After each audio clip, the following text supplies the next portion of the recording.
Hello friends, आप हमारे channel पे नए हैं तो लाइक करें, शेयर करें, सब्सक्राइब करें और बेल आइकन दबाना ना भूलें। आज हम बात करते हैं हमारे एनसीईआरटी की सीरीज में स्टैंडर्ड 7 का चैप्टर नंबर 4 भाग 2, जिसका नाम है वायु। क्या नाम है? वायु।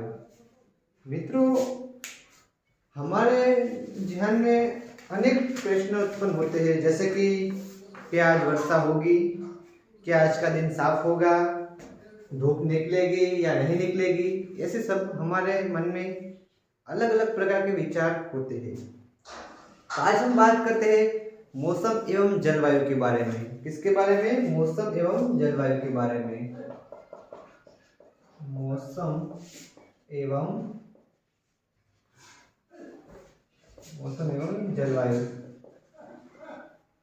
आज हम बात करेंगे मौसम एवं जलवायु के बारे में। कितनी बार हमने क्रिकेट प्रेमियों से मुंह से एक दिन मैच की भविष्यवाणी हमने सुनी है। कई बार क्रिकेट प्रेमी होते हैं, उसके मुंह से हमने भविष्यवाणियां सुनी, अनुमान लगाते हुए सुना, आज वर्षा होगी या नहीं होगी, आज धूप निकलेगी या नहीं निकलेगी। ऐसा क्रिकेट प्रेमियों अनुमान लगाते हैं। यदि हम कल्पना करें कि हमारा शहर एक रेडियो और मस्तिष्क उसका स्पीकर है, हम कल्पना करें कि हमारा शहर एक रेडियो है और मस्तिष्क उसका स्पीकर है, तो मौसम वह है जो इसके नियंत्रण बनाता है, छोड़ना करता है। मौसम वायुमंडल की प्रत्येक घंटे तथा दिन प्रतिदिन की स्थिति होती है। मौसम वायुमंडल की प्रत्येक घंटे एवं दिन प्रतिदिन की घटना स्थित होती है। आर्द्र एवं गर्म मौसम की को भी चिड़चिड़ा बना सकता है। आर्द्र मौसम एवं गर्म मौसम किसी को भी चिड़चिड़ा बना सकता है। अच्छा हवादार मौसम हमें आनंद देता है, और अच्छा हवादार मौसम होता है वो हमें आनंद देता है, और हम घूमने की योजना भी बना सकते हैं। अच्छे मौसम में हम घूमने की भी योजना बनाते हैं। मौसम नाटक के रूप में से दिन प्रतिदिन बदलता है। मौसम नाटक के रूप जैसा होता है जो दिन एवं प्रतिदिन बदलता रहता है, किंतु दीर्घकाल में किसी स्थान का मौसम उस स्थान की जलवायु बताता है। किंतु दीर्घकाल में मौसम उसी स्थान की जलवायु को बताता है। क्या अब आप समझ गए कि मौसम का दैनिक पूर्वानुमान क्यों करते हैं? क्या आप समझ गए कि मौसम का दैनिक पूर्वानुमान क्यों करते हैं? अब हम बात करते हैं मौसम में तापमान की। पहला घटक तापमान की बात करते हैं। किसकी बात करते हैं? तापमान। आप दिन प्रतिदिन जिस तापमान का अनुभव करते हैं वह वायुमंडल का तापमान होता है। हम दिन प्रतिदिन जिस तापमान का अनुभव करते हैं वो वायुमंडल का तापमान होता है। वायु में मौजूद ताप एवं शीतलता के परिणाम को तापमान कहते हैं। वायु में मौजूद ताप एवं शीतलता को हम तापमान कहते हैं। वायुमंडल का तापमान केवल दिन और रात में ही नहीं बदलता, बल्कि ऋतु की अपेक्षा ग्रीष्म ऋतु ज्यादा गर्म होती है। वायुमंडल का तापमान दिन एवं रात के नहीं बदलता, क्योंकि सूर्य से आने वाली ऊर्जा जिसे पृथ्वी रोक लेती है। क्यों रोक लेती? शीत ऋतु अपेक्षा ग्रीष्म ऋतु ज्यादा गर्म होती है। तापमान में शीत ऋतु से अपेक्षा में ग्रीष्म ऋतु होती है वो ज्यादा गर्म होती है। तापमान में आप आर्द्रपन की भी बात करते हैं। किसकी बात करते हैं? आर्द्रपन एक महत्वपूर्ण कारक है। तापमान में आर्द्रपन एक महत्वपूर्ण कारक है जो तापमान के वितरण को प्रभावित करता है। आर्द्रपन क्या करता है? तापमान के वितरण को प्रभावित करता है। कौन करता है? आर्द्रपन। तापमान के प्रभाव को कौन विभाजित करता है? आर्द्रपन। सूर्य से आने वाली वह ऊर्जा जिसे पृथ्वी रोक लेती है उसे हम आर्द्रपन कहलाते हैं। सूर्य से आने वाली वो ऊर्जा जिसे पृथ्वी रोक लेती है उसे हम आर्द्रपन कहते हैं। आर्द्रपन सूर्य तप की मात्रा भूमध्य रेखा ध्रुव की ओर घटती है। आर्द्रपन की मात्रा सूर्य से जो निकलता है आर्द्रपन वो भूमध्य रेखा से ध्रुव की ओर घटती जाती है, इसलिए आर्द्रपन की प्रकार बढ़ता जाता है। इसलिए तापमान का प्रकार घटता जाता है। क्या अब आप समझ गए होंगे कि ध्रुव बर्फ से क्यों ढके हुए? क्या आप समझ गए कि ध्रुव बर्फ से क्यों ढके हैं? ध्रुव बर्फ से इसलिए ढके हैं कि आर्द्रपन की क्रियाएं ध्रुव तक जाती तब उस वो घटती जाती है, इसलिए वहां पर ज्यादा सूर्य के किरण सीधे नहीं पहुंच पाते, इसलिए वहां बर्फ जमी रहती होती है।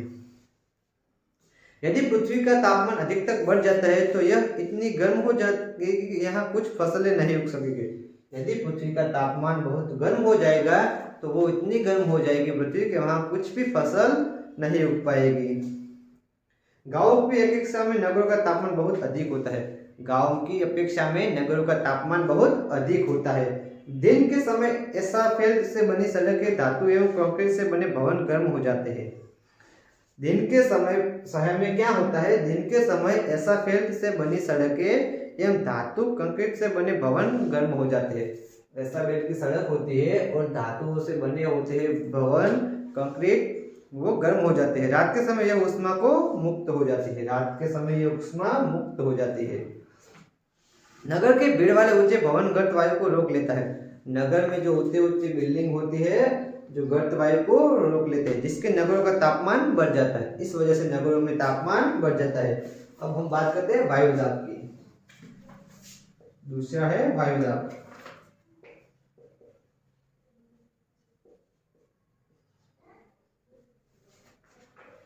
यह जानकर आपको आश्चर्य होगा कि वायु हमारे शरीर पर उच्च दाब के साथ साथ बल भी लगाता है।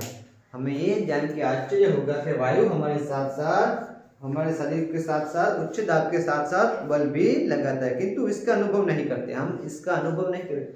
जो वायु दाब है वो हमारे शरीर पर जो दाब लगाता है उसका हम अनुभव नहीं कर सकते हैं।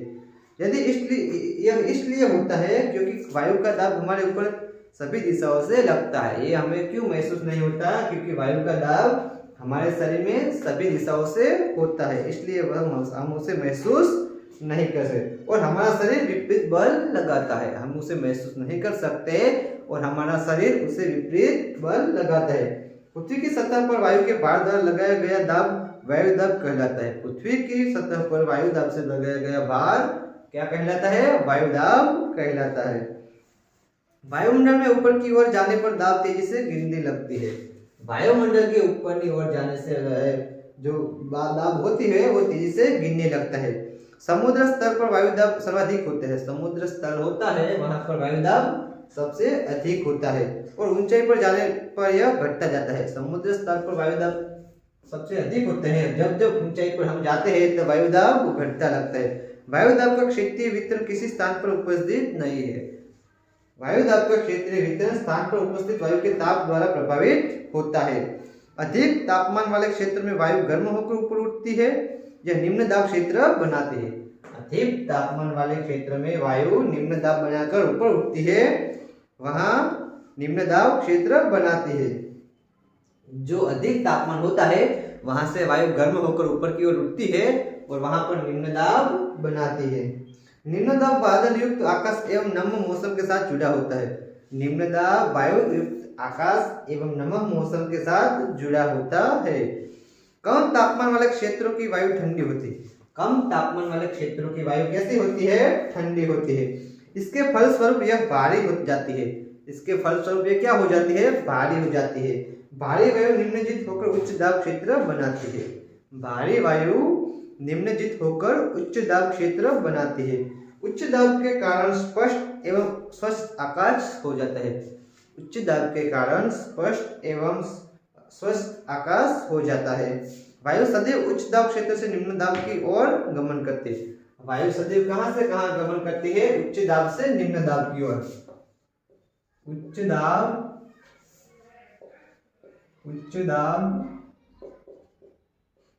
से निम्न दाब की ओर गमन।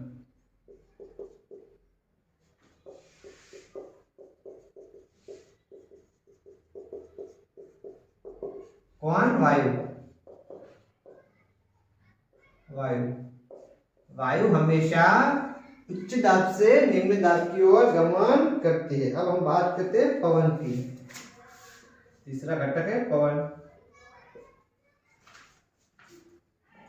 आपने पहले देखा तापमान।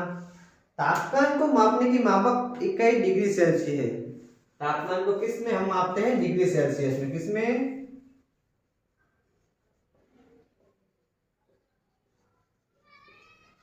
तापमान को मापने की मापक इकाई क्या है, डिग्री सेल्सियस है।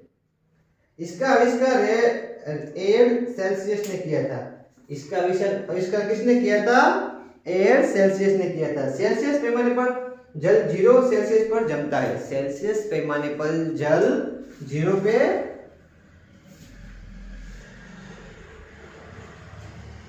जमता है। क्या करता है? जमता है। और 100 पे उबलता है।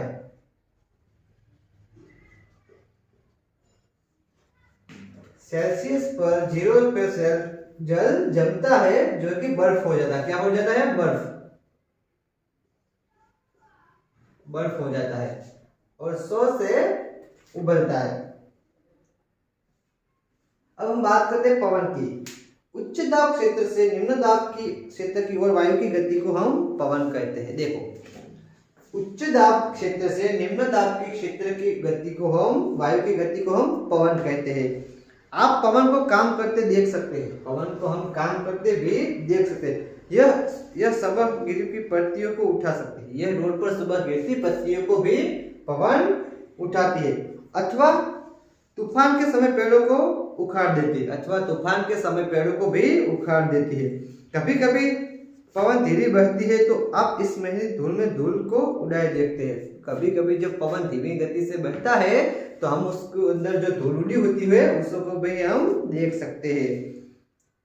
कभी कभी पवन इतनी तेजी से होती है कि इनके विपरीत दिशा में चलना कठिन हो जाता है। कभी कभी पवन इतनी तेजी से चलती है कि उसके विपरीत दिशा में चलना भी कठिन हो जाता है। अपने अवश्य अनुभव किया होगा कि तेज पवन में छाता लेकर चलना आसान नहीं है। हम सबने काफी बार अनुभव किया होगा कि तेज पवन में छाता लेकर चलना असंभव है। 3 अन्य उदाहरण सोचिए जब तेज पवन के कारण आपके लिए समस्या उत्पन्न हुई हो। आप 3 अन्य उदाहरण सोचिए कि जो पवन आपके लिए विपरीत और आपके लिए कायदा और क्या कहते हैं उसे आसान नहीं उदाहरण के लिए होता है। पवन को मुख्यतः 3 प्रकारों में विभाजित किया जाता है। पवनों को मुख्य कितने प्रकार में विभाजित किया जाता है? 3 प्रकार में विभाजित किया जाता है। पहला स्थायी पवन, दूसरा मौसमी पवन,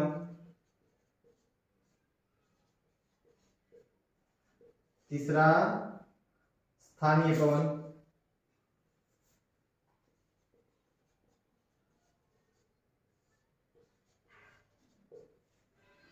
पवन के मुख्य 3 प्रकार है, स्थायी पवन, मौसमी पवन और स्थानीय पवन।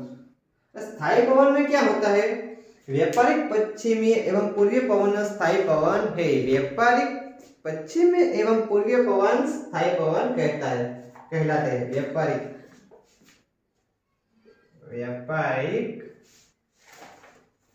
पश्चिमी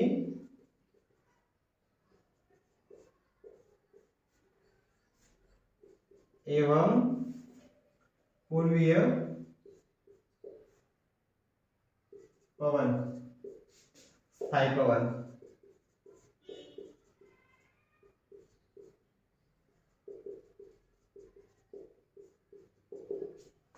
व्यापारिक पश्चिम एवं पूर्वीय पवन स्थायी पवन कहलाते हैं।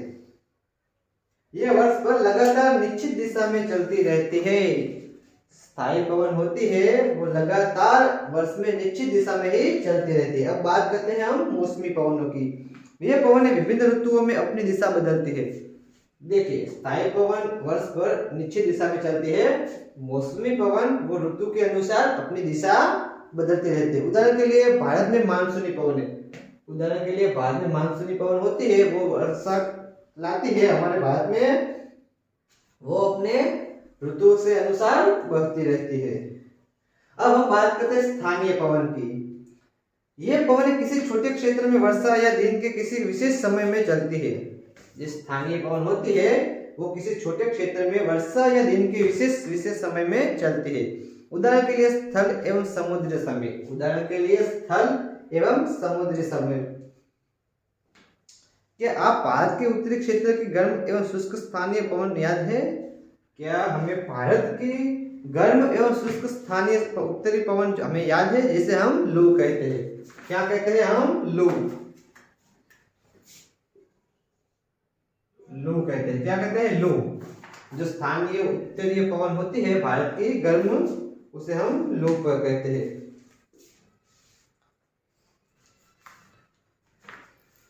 अब हम बात करते हैं आर्द्रता की। किसकी बात करते हैं? आर्द्रता।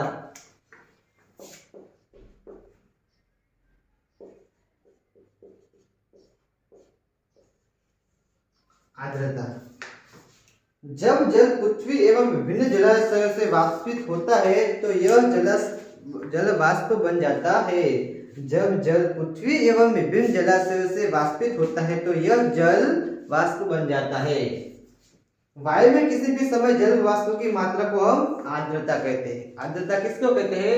वायु में कभी भी किसी भी जल की मात्रा का जल वाष्प को हम आर्द्रता कहते हैं। जब जल वायु में जल वाष्प की मात्रा अधिक हो जाती है तो उसे हम आर्द्र दिन कहते हैं। जब जल वाष्प में उस दिन जब आर्द्रता ज्यादा अधिक हो जाती है तो उस दिन को हम आर्द्र दिन भी कहते हैं। जैसे वायु गर्म होती ही जाती है, इसकी जल वाष्प को धारण करने की क्षमता बढ़ती जाती है। जैसे जैसे वायु गर्म हो जाती है, जैसे ही उसकी जल आर्द्रता करने की जल वाष्प धारण करने की क्षमता बढ़ जाती है और इस प्रकार यह और अधिक आर्द्र हो जाती है। और इस प्रकार वो अधिक आर्द्र हो जाती है। आर्द्र दिन में कपड़े सूखने के काफी समय लगता है। आर्द्र दिन जब होता है तब कपड़े सूखने में काफी समय लगता है एवं हमारे शरीर से पसीना आसानी से नहीं चूसता है। और हमारे शरीर में से पसीना जो निकलता है वो आसानी से नहीं चूसता है और हम सहज महसूस कर और हम इस घटना को भी महसूस कर सकते हैं। जब जल वाष्प ऊपर उठता है तो ठंडा होना शुरू हो जाता है। जब जल वाष्प होकर ऊपर उठता है तो यह ठंडा होना शुरू हो जाता है। जब जल वाष्प संबंधित होकर ठंडा होकर जल की बूंद बनाता है। जल वाष्प होता है जो ठंडा होकर जल की बूंद बनाते हैं। बादल इन्हीं जल बूंदों का ही एक समूह होता है। जब वाष्प ठंडा होकर जल की बूंद बनाते हैं तो जब बादल होते हैं क्या है? बादल जल की ही बूंदों का एक समूह होता है जो बड़ा होता है। जब जल की ये बूंदें इतनी भारी हो जाती है कि वायु में तैर न सके। जब जल की ये बूंदें काफी इकट्ठी होकर इतनी भारी हो जाती है कि वो समूह तैर ना सके, जब जल तो वे तैर तब ये वर्षण के रूप में नीचे आ जाती है। जब ये तैर ना सके तो ये वर्षण के रूप में नीचे आ जाते हैं। उसे हम क्या कहते हैं? वर्षा कहते हैं।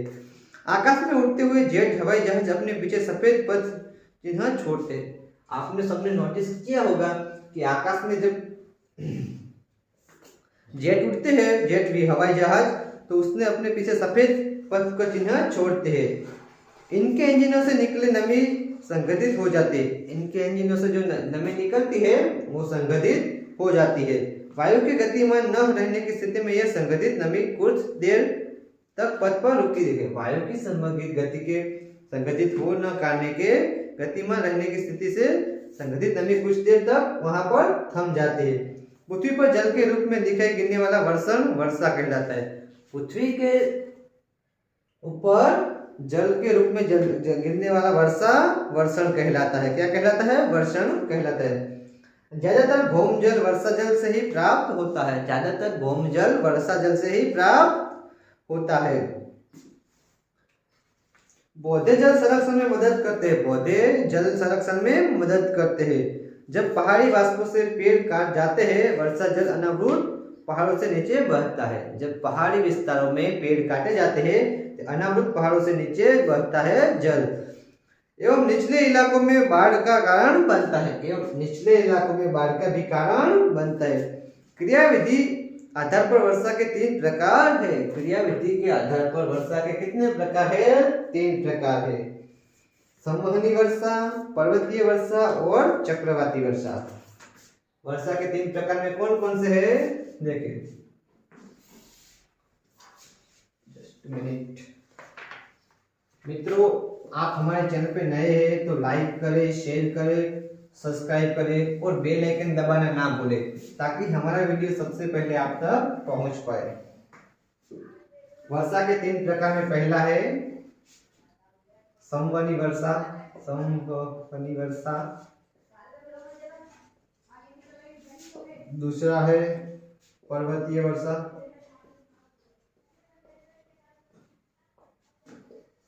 और तीसरा है चक्रवाती वर्षा।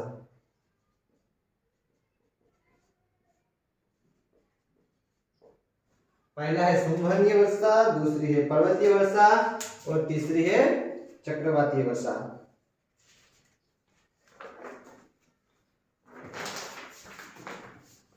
पौधों तथा जीव जंतुओं के जीवित रहने के लिए वर्षा बहुत महत्वपूर्ण है। हम सब जानते हैं पौधे एवं जीव जंतु और मनुष्य सब जीवित सजीव वस्तुओं के लिए वर्षा एक महत्वपूर्ण कारण है। इसके धरातल को ताजा जल प्रदान होता है। इससे धरातल को ताजा जल प्रदान होता है। वर्षा जब होती है तो धरातल को हम ताजा जल प्रदान करते हैं। यदि वर्षा कम हो तो जल की कमी तथा सूखा हो जाता है। जब वर्षा की कमी हो और जब वर्षा कम हो तो वहां पर सूखा हो जाता है। इसके विपरीत अगर वर्षा अधिक होती है तो वहां बाढ़ आ जाती है। इसके विपरीत जहां वर्षा कम होती है वहां पर सूखा हो जाता है और उसके विपरीत जहां वर्षा ज्यादा होती है तहां बाढ़ आता है। वर्षा के दूसरे रूप हिम सहित वृष्टि तथा ओला है। वर्षा के दूसरे रूप वर्षा के देखो, वर्षा होती है उसे जब पानी से नीचे गिरते तो उसे हम वर्षण कहते हैं। क्या कहते हैं? वर्षण कहते हैं। और जो वर्षण का दूसरा रूप होता है उसे हम क्या कहते हैं? हिमवृष्टि तथा ओला। ये भी एक वर्षण का ही रूप है, ओला और हिम, ये भी एक वर्षण का रूप है। मित्रों, आप हमारे चैनल पे नए हैं तो लाइक करें, शेयर करें, सब्सक्राइब करें और बेल आइकन दबाना ना भूलें, ताकि हमारा ऐसे ही वीडियो हमने चालू किए हैं वो आपकी तरफ सबसे पहले पहुंच सके। Thank you.